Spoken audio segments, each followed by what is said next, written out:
저에게 가장 많이 물어보는 질문이 있어요. 옷 사고 싶은데 어디 브랜드 사야 돼? 형, 내 스타일에 맞는 브랜드는 뭐야? 이런 댓글들이 굉장히 많거든요. 그래서 제가 오늘 국내 브랜드로 이 고민에 대해서 확실히 해결해 주자, 국내 브랜드 스타일별 총정리를 진행을 해볼 거예요. 그래서 오늘은 국내 브랜드로 시작을 해볼 거고요. 다음에 해외 브랜드 그리고 SPA 브랜드로 나눠서 브랜드 가이드를 한번 해볼 예정입니다. 그래서 여러분들이 좋아요를 많이 눌러주시면 제가 빠르게 진행을 해볼 거고요. 어떤 브랜드를 사라 이렇게 딱 말씀드리기가 어려운 게 여러분들 스타일에 따라서 브랜드도 달라지고 가격대도 달라질 수가 있거든요. 표로 깔끔하게 정리해드리면 좋겠다 이런 생각이 들었습니다. 사실 오늘 소개해드릴 브랜드들은 제가 많이 접하고 여러분들이 처음 샀을 때 실패 없는 그런 브랜드로 소개해드릴 거고요. 꼭 명품 브랜드를 사야 좋은 옷을 사는 거다? 저는 아니라고 생각 들어요. 물론 명품 옷이 좋은 것은 맞지만 우리가 전신을 명품 옷으로 스타일링할 수 없잖아요. 그리고 해외 명품 같은 경우에는 서양인 체형에 맞춰지다 보니까 실루엣도 잘 안 맞고 나의 체형에 어떤 핏이 잘 어울리는지 찾을 수가 없거든요. 스타일을 만들어가는 과정에서는 국내 브랜드로도 훌륭하다, 국내 브랜드도 괜찮은 아이템은 명품 못지않게 좋다고 생각이 들거든요. 그래서 보시면 제가 많이 접하고 여러분들께 소개해드릴 만한 이렇게 브랜드를 여러 가지를 준비를 해봤고요. 우리나라 이 브랜드들이 세계적으로 널리 알려져서 유명해졌으면 좋겠습니다. 6가지 카테고리로 나눠봤거든요. 더 되긴 하지만 컴팩트하게 6가지 스타일로 나눠봤습니다.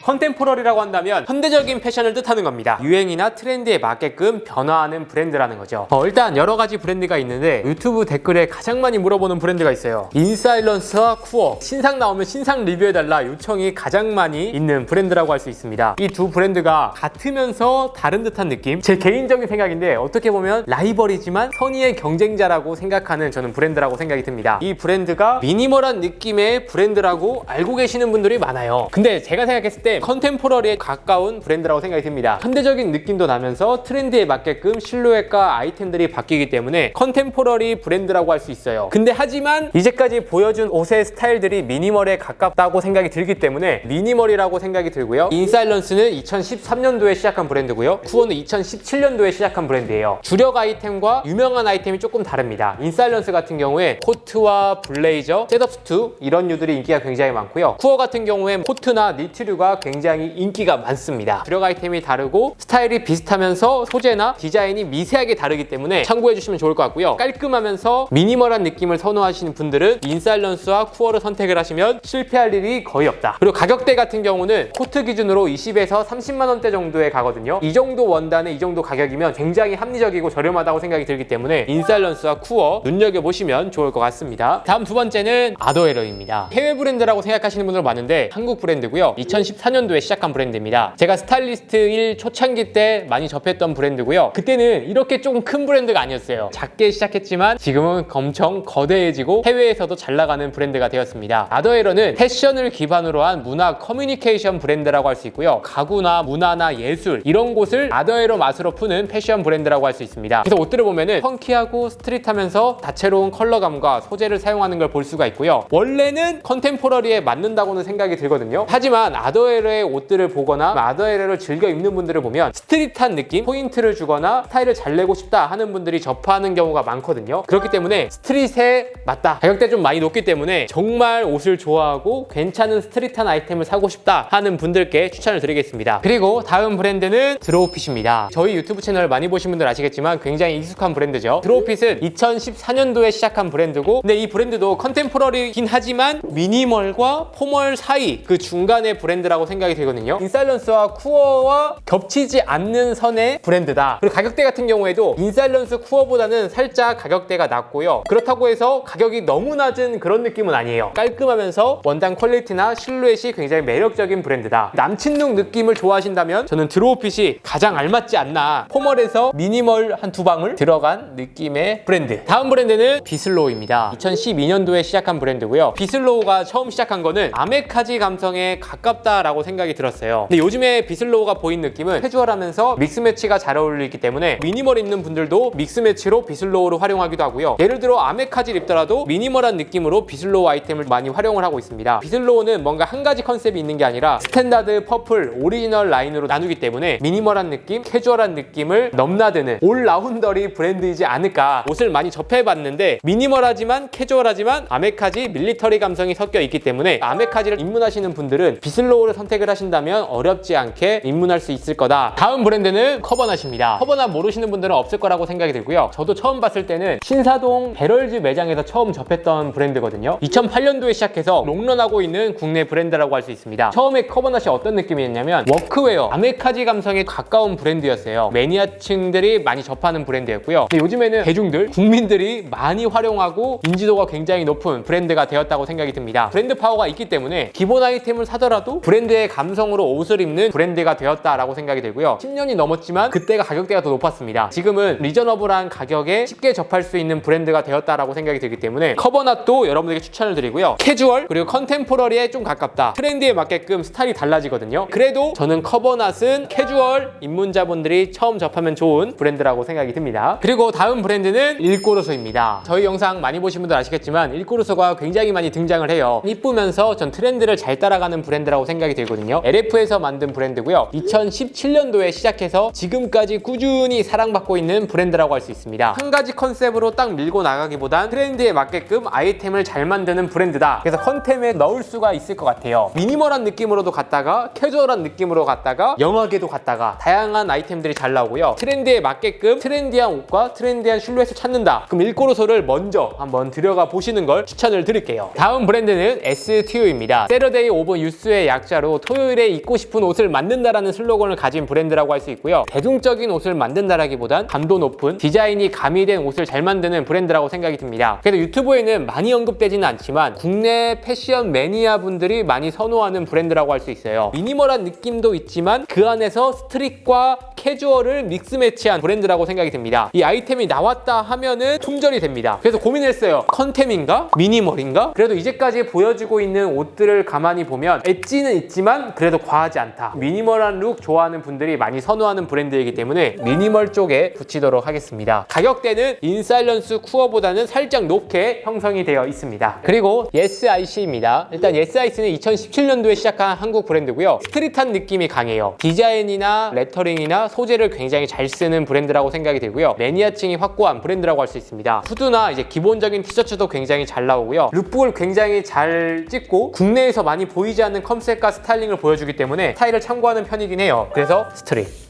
그리고 준지입니다. 많은 분들이 알고 계시죠? 준지는 2007년도에 시작한 브랜드고요. 2008년 SS 파리 패션위크로 굉장히 멋지게 데뷔한 디자이너 브랜드라고 할 수 있습니다. 그때 당시에 데뷔하자마자 피 리가루가 뽑은 가장 주목받는 디자이너 중 한 명으로 뽑혔어요. 세계에서나 국내에서 주목받는 브랜드와 디자이너라고 할 수 있습니다. 처음에 딱 데뷔했을 때 다른 브랜드와 다르게 파괴적인 디자인에 스트릿이 가미된 그런 옷들이 많이 보여졌거든요. 다른 브랜드와 확실히 차별화됐기 때문에 지금의 자리에 왔다라고 생각이 들고요. 그래서 어떤 아이템이 굉장히 핫하냐면 항공 점퍼, 오버핏 코트, 조거 팬츠, 카고 팬츠 이런 류들의 아이템들이 굉장히 핫하거든요. 최근에도 옷들이 굉장히 잘 나오더라고요. 스트릿이냐 컨템이냐. 준지를 입는 분들을 보면 테크웨어 느낌이나 스트릿한 느낌으로 많이 입는 사람들이 있기 때문에 스트릿한 기반에 좀 맞지 않나. 가격대는 높습니다. 그리고 다음 브랜드는 토니액입니다. 저희 영상에서도 굉장히 많이 소개해드렸고 매니아층도 확고한 브랜드라고 할 수 있습니다. 토니액 옷을 굉장히 좋아하는데요. 포멀하면서도 그 안에 섹시하면서 세련된 느낌이 있는 브랜드라고 생각이 듭니다. 그래서 뭔가 유행을 따라간다기보단 베이직한 옷을 세련되게 잘 만드는 브랜드라고 생각이 들어요. 포멀에 좀 가깝지 않나. 가격대는 드롭핏보단 조금 더 높게 형성이 되어 있어요. 다음 브랜드는 유니폼 브릿지, 프리즘웍스, 에스피오나지입니다. 세 가지 브랜드 다 2000년대 초반에 시작한 브랜드고요. 처음에는 밀리터리, 아메카지, 워크웨어, 클래식을 기반으로 만드는 브랜드라고 할 수 있어요. 세 가지 브랜드의 느낌이 비슷하다. 그때 당시엔 이런 브랜드 유들이 굉장히 인기가 많았거든요. 세 가지 브랜드 다 주력 아이템, 잘 나가는 아이템, 특징이 좀 다른데요. 유니폼 브릿지 같은 경우엔 1960 맨투맨 있잖아요. 그런 맨투맨 수혜류들이 굉장히 잘 나가는 브랜드라고 할 수 있고요. 프리즘웍스 같은 경우엔 백자켓이나 이런 야상이나 아우터류들이 굉장히 잘 나옵니다. 그리고 에스피오나지는 아메카지 감성이긴 하지만 캐주얼에 가까운 느낌의 옷들이 많이 나오거든요. 근데 에스피오나지 같은 경우엔 캐주얼 그리고 시티보이 느낌의 감성도 들어있는 브랜드다. 그래도 근본은 이 아메카지에 있다라고 생각이 들기 때문에 이 아메카지의 에스피오나지, 프리즘웍스, 유니폼 브릿지 이렇게 정리를 해볼 수 있을 것 같아요. 다음 소개해드릴 브랜드는 노이어입니다. 아마 아시는 분들은 아실 거고 저도 굉장히 좋아하는 브랜드예요. 옷 자체가 소재나 퀄리티나 실루엣을 굉장히 많이 신경 쓴 듯한 느낌의 옷이라고 할 수 있고요. 2013년도에 시작을 했는데 직접 패턴을 그리고 만드는 디자이너 브랜드라고 할 수 있습니다. 대량 생산하는 게 아니라 하나하나 수작업으로 만드는 브랜드라고 할 수 있고요. 옷의 퀄리티나 이런 거는 진짜 좋아요. 입으면서 만족도가 높은 브랜드라고 할 수 있습니다. 노이어가 블랙 컬러를 뜻하는 프랑스어이긴 하지만 시크하면서 모노톤을 많이 쓰는 브랜드라고 할 수 있습니다. 룩들이 깔끔하고 정제된 느낌이 있어. 그래서 미니멀한 느낌에 좀 더 가깝지 않나. 시크한 느낌, 포스가 있는 그런 느낌의 저는 미니멀이라고 생각이 듭니다. 모노톤을 잘 쓰는 브랜드를 찾는다. 노이어 한 번쯤 꼭 살펴보셨으면 좋겠어요. 다음 브랜드는 엘무드입니다. 2016년도에 런칭해서 지금까지 꾸준히 사랑받고 있는 브랜드입니다. 대표적인 상품이라고 한다면 가디건이나 니트류가 굉장히 핫하고요. 그 밖에도 다양한 아우터와 데님류까지 잘 다루기 때문에 어떻게 보면은 올라운더리 브랜드지 않나. 가격대도 합리적인데 원단 퀄리티도 좋아. 진짜 만족도가 높은 브랜드라고 생각이 듭니다. 니트류 하면 남친룩 느낌으로 푸는 게 아니라 어떨 때는 시크하게, 어떨 때는 스트릿하게, 어떨 때는 미니멀하게 다양한 느낌으로 푸는 브랜드라고 할 수 있습니다. 트렌드에 맞게끔 다양한 아우터와 실루엣과 옷들이 나온다고 생각이 들기 때문에 저는 컨템에 넣어도 될 것 같습니다. 다음 소개해드릴 브랜드는 서저리라는 브랜드입니다. 유튜브 보시는 분들은 생소할 수 있지만 셀럽분들이나 그리고 옷을 좋아하는 분들에겐 인지도가 확고한 브랜드라고 할 수가 있고요. 해체주의 기반으로 한 브랜드라고 할 수 있습니다. 진짜 해체를 많이 하더라고요. 원단을 믹스한다거나 리폼을 한다든지 다양한 느낌의 옷들이 보여지는 걸 볼 수가 있고요. 그 래퍼분들이나 스타일리스트 분들이 굉장히 좋아하고요. 룩들을 보면 아시겠지만 스트릿한 느낌이 강해요. 디테일이 강하기 때문에 평상시에 테크웨어, 스트릿웨어 좋아하시는 분들은 충분히 접할 수 있는 브랜드지 않나. 여러분들이 꼭 입지 않더라도 이런 브랜드가 있다. 우리나라에도 이런 브랜드가 잘한다 라는 걸 알고 계시면 좋을 것 같아요. 이거는 스트릿. 다음 브랜드는 라퍼지 스토어와 제멋입니다. 가성비가 굉장히 깡패인 두 브랜드고요. 쉽게 말해서는 이지 캐주얼 브랜드라고 생각을 해주시면 좋을 것 같습니다. 라퍼지 스토어는 처음 나왔을 때 일본풍의 캐주얼 느낌이었고 제멋 같은 경우에도 일본풍의 캐주얼 느낌이었어요. 두 가지 브랜드 다 요즘에 딱 보면은 트렌드에 맞게끔 쉬운 캐주얼 룩을 지향하는 브랜드지 않나. 두 가지 브랜드 다 어떻게 보면은 왔다 갔다 할 수 있긴 하거든요. 가성비 좋고 전투용으로 캐주얼하게 입기 좋다라고 생각이 들기 때문에 캐주얼의 제멋과 라퍼지 스토어 를 한번 넣어보겠습니다. 캐주얼을 입문하고 싶다. 라퍼지와 제멋을 선택을 해주시면 좋을 것 같고요. 다음 브랜드는 에드리엘로스입니다. 일단 이 브랜드는 강대현이 만든 브랜드고요. 제가 만들었습니다. 2020년도에 시작해서 다양한 느낌으로 푸는 브랜드라고 할 수 있습니다. 사실 제가 에드리엘로스를 만들 때 프랑스어의 태양을 거꾸로 뒤집어서 만든 브랜드예요. 쉽게 말해서 저는 태양을 클래식이라고 표현을 했거든요. 클래식을 재해석하는 브랜드다. 그래서 첫 번째 시즌에는 제임스 딘을 모티브로 삼아서 현대적으로 풀었고요. 그리고는 베이스라인, 이번 SSN은 또 다른 컨셉으로 저희가 재해석해서 나올 예정입니다. 제가 유튜브 채널에도 저희 에드리엘로스 브랜드를 많이 소개해드리기도 하고 여러분들 너무 좋아하시기 때문에 한번 넣어봤고요. 그래서 에드리엘로스는 컨템포러리한 브랜드다. 트렌드에 맞게끔 다양한 옷들을 만들기 때문에 컨템에 넣으면 좋을 것 같습니다. 에드리엘로스도 많은 기대 부탁드릴게요. 다음 소개해드릴 브랜드는 반취입니다. 아마 모르시는 분들도 많을 텐데 2015년도에 시작한 브랜드고요. 쉽게 말하면 한국의 폴로 랄프로렌이다. 전 이렇게 생각을 합니다. 매니아층이 확고한 브랜드예요. 기간이 오랫동안 유지할 만큼 많은 분들이 좋아하는 브랜드라고 할 수 있습니다. 사실 시작은 일반적인 옷이 아니라 바지에서 시작을 한 브랜드예요. 일반적인 스키니한 핏이 아니라 살짝 여유로운 핀턱이 잡혀있는 이런 실루엣의 바지를 많이 만드는 브랜드예요. 그래서 컨템, 아메카지 이런 쪽이 아니라 포멀하면서 클래식 그리고 프레피한 느낌이 좀 도는 브랜드라고 할 수 있습니다. 나이대가 조금 있으시거나 유행 안 타는 클래식한 느낌의 포멀을 찾는다 하는 분들께 추천을 드릴게요. 다음 소개해드릴 브랜드는 벨리에입니다. 벨리에는 순양을 뜻하는 말이고요. 엄청 시크하지도 않고 포멀하지도 않아요. 각자 옷마다 엣지가 있고 고급스러운 느낌이 있거든요. 그래서 기본적인 옷처럼 보이지만 소재나 실루엣, 디테일이 다르기 때문에 어떤 스타일을 넣을까 고민을 했지만 현대적인 느낌의 옷들이 맞다. 현대적인 브랜드다. 그래서 컨템포러리에 넣어보도록 하겠습니다. 다음 브랜드는 폴리테루입니다. 폴리테루는 2018년도에 시작한 브랜드고요. 디자이너 3명이 이끄는 팀이라고 할 수 있어요. 사실 설립된 지는 오래되진 않았지만 굉장히 인기가 많고 요즘에 올라오고 있기 때문에 준비를 해봤습니다. 그래서 폴리테루 브랜드를 보면 정체성을 확 정립하기 어렵더라고요. 아메카지스러운 옷들도 있으면서 미니멀한 느낌들의 옷들도 많기 때문에 아메카지와 미니멀이 공존한 듯한 느낌의 브랜드라고 생각이 들었습니다. 그리고 옷들을 자세히 보면 소재가 일반적이잖아요. 소재를 굉장히 많이 신경을 쓰고 실루엣과 패턴이 정교한 듯한 느낌에 있기 때문에 매니아층이 좀 확실하지 않나. 미니멀이 맞을지 아메카지가 맞을지. 그래서 이쪽 넣자니 위에 브랜드랑 뭔가 안 어울려. 근데 아메카지에 넣자니 또 위에 브랜드랑 안 어울려. 이런 느낌이에요. 느낌이에요. 아메카지 느낌의 옷들이 많이 나오지만 컬러감은 미니멀한 느낌을 많이 쓴다는 느낌? 아메카지 미니멀이다, 합성 패션이다. 가격대가 살짝 높긴 하지만 아메카지류의 옷을 좋아하는 분들이 현대적으로 입기에 좋은 옷이라고 생각이 들어요. 다음 소개해드릴 브랜드는 브라운 야드입니다. 브라운 야드는 2017년도에 시작한 브랜드고요. 미니멀하고 깔끔한 게 특징이에요. 그렇다고 엄청 미니멀스러운 게 아니라 미니멀한 룩에 캐주얼을 한 방울 넣은 듯한 느낌의 옷들이 많이 보이는 브랜드라고 할 수 있습니다. 최근에는 사시봉제 없는 깔끔한 느낌의 패딩이 굉장히 핫했고요. 그리고 레이크넨과 콜라보를 통해서 첼시 부츠가 출시가 됐었거든요. 스웨이드 형태의 첼시 부츠였는데 그것도 인기가 굉장히 많았어요. 여러 가지가 있긴 하지만 그래도 깔끔한 느낌의 브랜드라고 보시면 될 것 같아요. 다음 브랜드는 바로 This is Neverthat입니다. 2010년도에 설립한 브랜드고요. 저도 스타일리스트 일할 때 협찬을 굉장히 많이 받으러 갔던 기억이 있습니다. 그때 당시에도 스트릿하면서 힙한 느낌의 옷들이 굉장히 많이 나왔거든요. 지금에 와서는 뉴발런스나 지샥이나 컨버스와 협업을 통해서 다양한 아이템들을 보여주고 있고요. 국내뿐만 아니라 해외에서도 많이 사랑받는 브랜드라고 할 수가 있습니다. 스트릿 좋아하시는 분들이 입문할 때 선택을 하시면 실패 없지 않을까, 이 감성을 굉장히 잘 뽑는다 라고 생각하는 브랜드입니다. 다음 브랜드는 바로 앤더슨 벨입니다. 2014년도에 시작한 브랜드고요. 스칸디나비아에서 영감을 받은 브랜드라고 할 수 있습니다. 쉽게 말하면 북유럽풍의 옷과 스타일이 나온다고 할 수가 있는데요. 패턴이나 색감이 강하거나 빈티지한 느낌의 옷들이 많이 나오는 게 북유럽 패션이거든요. 그래서 일반적인 브랜드에서 하지 않는 과감한 도전들을 많이 보여주기 때문에 굉장히 재밌는 브랜드다. 사실 캐주얼한 느낌에도 잘 어울릴 것 같고 스트릿 여러 가지에도 좀 풀 수 있는 브랜드이긴 한데요. 저는 개인적으로 스트릿한 느낌에 좀 더 맞는 것 같아요. 다음 브랜드는 바로 유스입니다. 2016년도에 만든 브랜드고요. 기본적으로 가격대가 조금 높아요. 왜냐하면 원부자재를 고품질을 써서 오래 입을 수 있는 옷을 만드는 게 철학이자 모토이기도 하거든요. 그래서 유스 아이템 구입하신 분들을 보면은 굉장히 만족도가 높고요. 한번 입으면 정말 오래 입는다 이럴 정도로 인기가 많은 브랜드라고 할 수 있습니다. 오래 입을 수 있는 좀 미니멀한 고품질의 브랜드라고 생각을 하시면 좋을 것 같고요. 고민했어요. 미니멀이나 컨템포러리냐 고민을 했지만 그래도 미니멀한 느낌이 맞는다 라고 생각이 들고요. 같은 미니멀이지만 조금은 더 드레시한 느낌, 조금은 더 갖춘 듯한 느낌의 미니멀이다 라고 생각을 해주시면 좋을 것 같습니다. 다음 브랜드는 포터리입니다. 작년부터 조금씩 인기가 올라오는 브랜드라고 생각이 들고요. 포멀한 느낌이긴 하지만 전 뉴 오피스에 가깝다라고 생각이 들었어요. 요즘에 재택근무도 많이 하고 직장인분들도 편하게 입는 분들 굉장히 많잖아요. 그런 분들이 너무 딱딱한 정장을 입자니 너무 불편해, 새로운 게 없나 하는 분들에게 잘 어울리는 브랜드지 않나 하는 생각이 있습니다. 포멀하지만 살짝 여유로운 실루엣, 편안한 소재를 쓴 게 특징이거든요. 그래서 포터리는 셔츠와 바지가 굉장히 유명하고요. 가격대가 10만원대를 넘어가긴 하지만 구매하신 분들은 만족감이 굉장히 높은 브랜드다 라고 생각이 듭니다. 그래서 포터리는 포멀한 느낌으로 넣고요. 다음 브랜드는 홀리선과 헤리티지 플러스입니다. 제가 이 브랜드를 왜 넣었냐면 일단 홀리스 같은 경우엔 가디건이나 코트가 굉장히 핫했어요. 그리고 이쁘게 잘 나왔다고 생각이 들기 때문에 그런 아이템들을 한번 봐주시면 될 것 같고요. 헤리티지 플러스 같은 경우엔 광택이 있는 패딩이나 맨투맨 류가 굉장히 잘 나오고요. 로고 플레이를 정말 재밌게 잘하는 브랜드라고 생각이 듭니다. 그래서 요즘에 우리나라 브랜드들을 보면 한 가지 스타일에 딱 국한이 되기보단 고유한 스타일에 다른 스타일이 약간 미스매치하는 듯한 느낌의 좀 브랜드가 많이 보이는 것 같습니다. 헤리티지 플러스 같은 경우엔 아메카지 느낌이 있긴 하지만 캐주얼한 감성이 있는 소재와 컬러감들을 좀 다양하게 많이 쓴다라고 생각이 들기 때문에 캐주얼을 넣도록 하고요. 홀리선 같은 경우엔 패딩이나 코트나 이런 류들을 보면 아메카지 느낌의 감성이 강하거든요. 그렇기 때문에 아메카지 쪽에 넣어보도록 하겠습니다. 다음 브랜드는 크러쉬 어게인입니다. 크러쉬 어게인은 2018년도에 시작한 브랜드로 유니크한 디자인을 많이 만드는 브랜드라고 할 수 있습니다. 그래서 옷들을 보면은 중성적인 옷들을 많이 만드는 브랜드예요. 사실 남성복에는 트위드 자켓 같은 걸 많이 만들지 않잖아요. 근데 트위드 소재를 활용한 가디건이나 블레이저 다양한 아이템들을 만들기 때문에 유니크한 감성의 국내에서는 독보적인 브랜드지 않나 하는 생각이 있습니다. 그래서 개인적으로 크러쉬 어게인 아이템들을 몇 개 구매해보긴 했는데요. 유니크한 감성이 강하게 좀 느껴지는 브랜드라고 할 수 있습니다. 기본적인 아이템도 좀 준비가 됐고 젠더리스적인 느낌이거나 포인트를 좀 주고 싶다, 디자인의 감도가 많이 올라간 브랜드를 찾고 싶다 하는 분들에게 추천을 드리고요. 넣기에 굉장히 애매하더라고요. 유니크를 하나 있으면 유니크에 넣었을 것 같은데 유니크가 없기 때문에 일단 컨템포러리, 트렌드에 맞게끔 현대적인 느낌이 좀 강하다라고 생각이 들기 때문에 컨템에 넣어보도록 하겠습니다. 다음 브랜드는 솔리드 옴무와 우영미입니다. 국내에 정말 자랑스러운 브랜드라고 할 수가 있고요. 솔리드 옴무 같은 경우에 1988년도에 시작한 브랜드로 지금까지 꾸준히 사랑받고 있는 브랜드입니다. 솔리드 옴무에 보면은 미니멀하면서도 트렌디한 느낌의 브랜드라고 생각이 들고요. 원단을 만지면 굉장히 탄탄하고 실루엣을 잘 만드는 브랜드라고 생각이 듭니다. 솔리드 옴무의 괜찮은 아이템이라고 한다면 슬랙스가 굉장히 좋아요. 굉장히 이쁘고 다양한 핏이 나오는 게 특징입니다. 우영미 같은 경우에 사실 솔리드 옴무와 같은 핏을 가지고 있다라고 생각을 할 수도 있지만 조금은 더 예민하고 민감한 브랜드, 하이엔드에 가까운 브랜드라고 보시면 될 것 같아요. 제가 입은 거에 또 우영미잖아요. 저는 이 우영미와 솔리드 같은 듯 다른 느낌에 넣어야 한다고 생각이 들었어요. 우영미 같은 경우엔 컨템과 스트릿 중간이지 않나. 그리고 솔리드 온무 같은 경우엔 스트릿보단 컨템에 가깝다라고 생각이 듭니다.